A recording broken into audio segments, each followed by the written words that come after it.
कितना ब्राह्मण समाज मिल रहा है आपको? कम से कम 40% मिलेगा है। और मुस्लिम समाज का समाजवादी पार्टी ने बड़े बड़े विधायक मंत्रियों का टिकट काट दिए हैं, तो कम से कम 30-40 विधायक मंत्री हमारी पार्टी में शामिल हुए हैं। कद्दावर नेता आपके जैसे उधर गुड्डू जमाली का टिकट काट दिया, उधर आजमगढ़ में काट दिया, इधर शहर दक्षिणी से परवेज टंकी का काट दिया।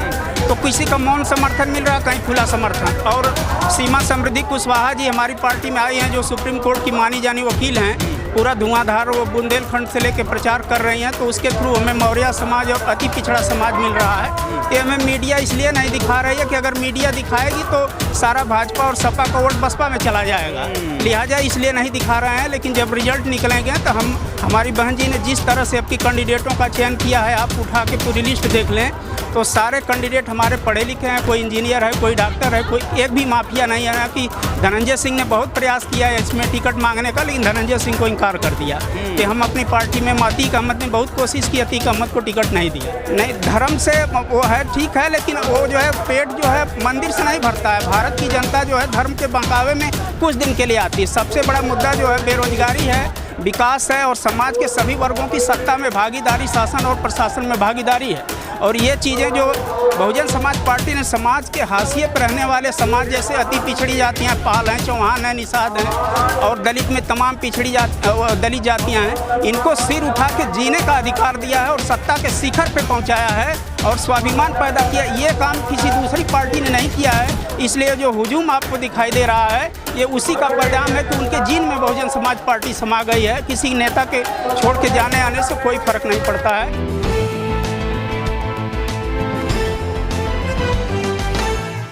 नमस्कार, मैं इस वक्त प्रयागराज में मौजूद हूं और यहां पर मायावती जो हैं उनकी जनसभा होने वाली है, उसको लेकर अभी जो तमाम तैयारियां हैं जोरों पर हैं। लोगों के भीड़ का जो तांता है वो लगातार लगा हुआ है और ऐसे में मेरे साथ कुछ लोग हैं जो यहाँ के लोकल बाशिंदे हैं और उनसे हम पूछेंगे कि यहाँ का सियासी माहौल क्या है यहाँ का सियासी माहौल, थोड़ा बताइए। यहाँ पे सियासी त्रिकोणीय मुकाबला है भारतीय जनता पार्टी, बीजेपी और सपा से सभी सीटों पर लगभग, लेकिन कहीं कहीं सीटों पे बसपा भाजपा का है, कहीं बसपा सपा पे है, लेकिन बसपा हर सीट पे लड़ रही है। बसपा हर सीट पर है। लेकिन वो लोग कहीं बीजेपी से टक्कर है, कहीं सपा से टक्कर है, मतलब एक तरफा किसी दो पार्टियों में टक्कर नहीं, त्रिकोणीय मुकाबला है। लेकिन हवा तो ये चल रही है कि बीजेपी और सपा की टक्कर है। ये सर मीडिया जो है सर ये दिखा रही है। हमारा बेस वोट जो है 22-23% अभी भी बरकरार है और माननीय सतीश चंद्र मिश्रा जी के थ्रू जो ब्राह्मण समाज नाराज हुआ है वो करीब 30-40% हमारी पार्टी में आया और हमारी पार्टी ने ब्राह्मण समाज को बहुत सारे टिकट भी दिए हैं। कितना ब्राह्मण समाज मिल रहा है आपको? कम से कम 40% मिलेगा है। और मुस्लिम समाज का समाजवादी पार्टी ने बड़े बड़े विधायक मंत्रियों का टिकट काट दिए हैं, तो कम से कम 30-40 विधायक मंत्री हमारी पार्टी में शामिल हुए हैं। कद्दावर नेता आपके जैसे उधर गुड्डू जमाली का टिकट काट दिया, उधर आजमगढ़ में काट दिया, इधर शहर दक्षिणी से परवेज टंकी का काट दिया। तो किसी का मौन समर्थन मिल रहा, कहीं खुला समर्थन। और सीमा समृद्धि कुशवाहा जी हमारी पार्टी में आई हैं, जो सुप्रीम कोर्ट की मानी जानी वकील हैं। पूरा धुआंधार वो बुंदेलखंड से लेके प्रचार कर रही हैं, तो उसके थ्रू हमें मौर्य समाज और अति पिछड़ा समाज मिल रहा है। ये हमें मीडिया इसलिए नहीं दिखा रही है कि अगर मीडिया दिखाएगी तो सारा भाजपा और सपा का वोट बसपा में चला जाएगा, लिहाजा इसलिए नहीं दिखा रहे हैं। लेकिन जब रिजल्ट निकलेंगे तो हमारी बहन जी ने जिस तरह से आपकी कैंडिडेटों का चयन किया है, आप उठा के पूरी लिस्ट देख लें तो सारे कैंडिडेट हमारे पढ़े लिखे हैं, कोई इंजीनियर है, कोई डॉक्टर है, कोई एक भी माफिया नहीं है। कि धनंजय सिंह ने बहुत प्रयास किया है इसमें टिकट मांगने का, लेकिन धनंजय सिंह को इनकार कर दिया कि हम अपनी पार्टी में अतीक अहमद ने बहुत कोशिश की, अतीक अहमद को टिकट नहीं दिया। तो अब की जो बहन जी ने कह दिया था कि अब की बार हम माफियाओं को टिकट नहीं देंगे जी, बहन जी ने साफ बयान दिया था मीडिया में और उसके बाद उन्होंने जो अफजाल अंसारी और मुख्तार अंसारी उनके घर में से किसी को टिकट नहीं दिया। हाँ जी, अभी तक और वहाँ से जो है मुख्तार अंसारी अब सबको किनारे लगा दिया। तो अब भी एक अच्छा संदेश है, बस सोशल मीडिया को आप देखिए तो हमारी जो अभी तीसरे चरण के जो चुनाव हुए अभी कल के, तो उसमें कम से कम हम 25 सीटें जीत रहे हैं और दूसरे चरण में भी सहारनपुर बिजनौर में तो क्लीन स्वीप कर रहे हैं। पहले चरण में हो सकता है कि बीजेपी या आरएलडी गठबंधन थोड़ा सा 2-4 सीट आगे हमसे हो, क्योंकि वो जाट और मुस्लिम वाला मामला था, किसान वाला। लेकिन दूसरा चरण जो आया है वहाँ दलित मुस्लिम की आबादी न जाट है न यादव हैं, तो इस हिसाब से दूसरे चरण और तीसरे चरण में हम जो है कि नंबर 1 पे हैं। और इधर जैसे पूर्वांचल की तरफ बढ़ेंगे वैसे हम 200 से ऊपर यानी 200 से 250 के बीच में जो है हम पहुँच रहे हैं। और रही बात पिछड़ी जातियों की, जैसे कहा कि काफ़ी पिछड़े जो नेता हैं पिछड़े समाज से आने वाले वो बसपा छोड़कर दूसरी दूसरी पार्टियों में चले गए, खासकर सपा में चले गए, तो ऐसे में कितना इसका नुकसान होगा, फायदा होगा, ये थोड़ा सा ऐसा सर, वो पिछड़ी जात के जो नेता गए हैं वो बहुजन समाज पार्टी के ही प्रोडक्ट थे, लेकिन निजी स्वार्थों के चलते चले गए हैं, तो उनकी भरपाई बहन जी ने जैसे सीमा समृद्धि कुशवाहा से कर ली है। तमाम उस बिरादरी के लोगों को, जैसे भीम राजभर, सुखदेव राजभर जी गए राम मचल तो भीम राजभर को दे दिया, और कुर्मी समाज के लोग गए तो कुर्मी समाज को टिकट दे के कर लिया। और जो बीजेपी का से नाराज वोट है वो सपा के साथ नहीं जाता है, क्योंकि सपा से जो है उनका जमीनी रिश्ता जो है विरोध में रहता है। वो या तो बसपा में जाएगा या तो भाजपा में रहेगा, तो भाजपा से जो नाराज होगा वो बसपा में आएगा, ना कि सपा में जाएगा जो है। तो ये हमारे लिए प्लस पॉइंट। अच्छी बात बताई कि जो बीजेपी से नाराज होगा सब बसपा। और एक बात और कहना चाहता हूँ कि दोनों भ्रष्टाचारी हैं। समाजवादी पार्टी ने यहाँ पे लोक सेवा आयोग में अनिल यादव के थ्रू जो है सारी भर्तियों में खुल के भ्रष्टाचार किया। लाखों प्रतियोगी छात्रों ने कोर्ट में याचिका दायर की, आंदोलन किया, सारे पीसीएस जैसी परीक्षाओं के पेपर आउट कराए गए। और जो योगी सरकार में प्रभात कुमार आए थे उन्होंने साइलेंट जो है भ्रष्टाचार किया, उन्होंने खुल के किया, इन्होंने साइलेंट किया। जो 15-20 गुना पीसीएस में पास होते थे उसको 15 गुना कर दिया।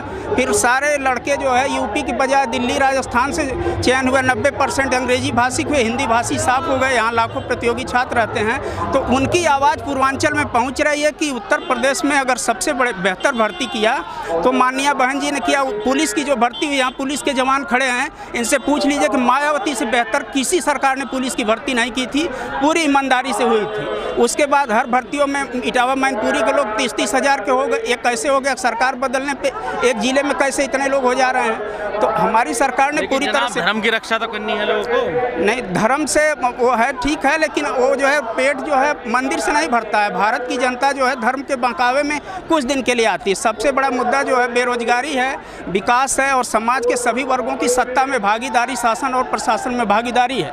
और ये चीज़ें जो बहुजन समाज पार्टी ने समाज के हाशिए पर रहने वाले समाज, जैसे अति पिछड़ी जातियाँ, पाल हैं, चौहान हैं, निषाद हैं, और दलित में तमाम पिछड़ी दलित जातियाँ हैं, इनको सिर उठा के जीने का अधिकार दिया है और सत्ता के शिखर पे पहुंचाया है और स्वाभिमान पैदा किया। ये काम किसी दूसरी पार्टी ने नहीं किया है, इसलिए जो हुजूम आपको दिखाई दे रहा है ये उसी का परिणाम है कि उनके जीन में बहुजन समाज पार्टी समा गई है। किसी नेता के छोड़ के जाने आने से कोई फर्क नहीं पड़ता है। आप ये बताइए मुझे कि जो जब आप कह रहे हैं कि नेता तो चले गए हैं और वो प्रोडक्ट जो है वो बसपा के ही हैं, पिछड़ी समाज के जो लोग जिनकी बात कर रहे थे हम, क्या वोट बैंक भी उनके साथ खिसक सकता है? सर, उनके जो बहुत करीबी हो गए 1500 वोटों को मैं नहीं कह सकता, वो तो हर नेता जो कद्दावर है, मंत्री रहा है, वो 2-4 हज़ार वोट इधर उधर कर सकता है। लेकिन आपके स्वामी प्रसाद मौर्य फाजिल नगर की रिपोर्ट देख लीजिए, वहाँ से वो खुद चुनाव हार रहे हैं। ओम प्रकाश राजभर जो है, बहन जी ने इतनी ज़बरदस्त घेराबंदी की है कि वो खुद चुनाव हार रहे हैं। इंद्रजीत सरोज जो है, नीति कनौजिया ने उनको पानी पिला दिया है। समाजवादी पार्टी के नेता कह रहे हैं कि बीजेपी को जिताने के लिए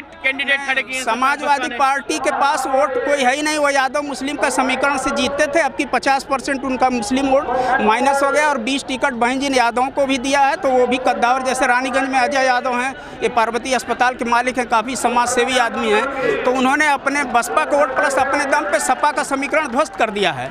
ऐसे प्रत्याशियों को बहन जी ने टिकट दिया है, तो इसलिए उनके जाने आने से 1% बढ़ा है। तो बीजेपी से जो नाराज है, या सपा में जो टिकट बंटवारे में एक सीट के जो 10 कैंडिडेट तय किए थे, एक को मिला, बाहरी लोगों को मिला, पार्टी वालों को मिला नहीं, तो वो 9 हमारे कई अंदर से, कोई बाहर से हमारी सपोर्ट कर रहा है। तो हमारा जो इतना नुकसान हुआ था उसके 2 गुना हमने भरपाई कर ली है। इसलिए हमारी पार्टी को कोई वो नहीं, बस मीडिया केवल टीवी में, जहाँ 1 लाख दलित वोटर हैं जालौन की धरती पे, वहाँ पर मीडिया कह रहा है कि सपा और भाजपा में लड़ाई है। मतलब इसका मतलब पूरे दलित क्या सपा भाजपा में चले गए? ये भीड़ कहाँ से आ रही है? अगर सब लोग चले जाते तो ये भीड़ कहाँ से आती?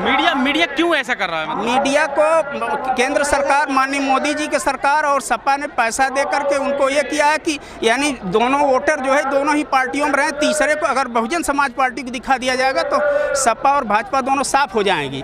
इसलिए अपने से बचने के लिए कि ताकि जो सपा को नहीं पसंद करता वो भाजपा में रहे, जो भाजपा को नहीं पसंद कर, इन्हीं दोनों पार्टियों को इसीलिए दिखाया जा रहा है। और जिस दिन अगर बहुजन समाज पार्टी को दिखा दिया जाएगा, वो दोनों 50-50 के अंदर आ जाएंगे, हम 300 पहुँच जाएंगे। लेकिन रियली में हमारा बूथ जो है ज़मीन पे लोग जा रहे हैं, पर्ची बांट रहे, एक वोटर को समझा रहे हैं। तो हमने जो थोड़ा बहुत नुकसान इधर बीच में हुआ था उसकी हमने लगभग भरपाई कर ली है। और अदर वोट जो ऐसे ब्राह्मण समाज है वो कभी सपा में वोट नहीं करता, या तो बीजेपी में जाएगा या तो बीएसपी में जाएगा। तो वो हमें जो है जहाँ पे कोई कहीं 60% कहीं 40% ब्राह्मण समाज दे रहा है।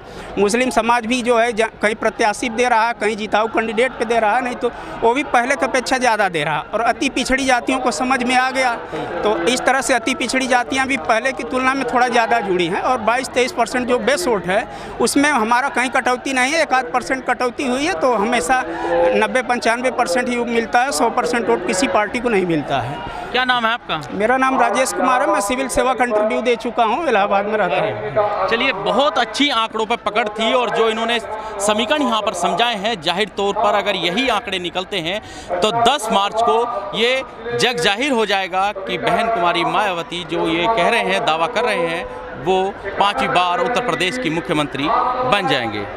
प्रयागराज से तेजिंदर सिंह, नेशन टाइम। इस वीडियो में कही गई सभी बातें वक्ता की अपनी राय है, जिसकी पुष्टि हम या हमारा चैनल नेशन टाइम नहीं करता।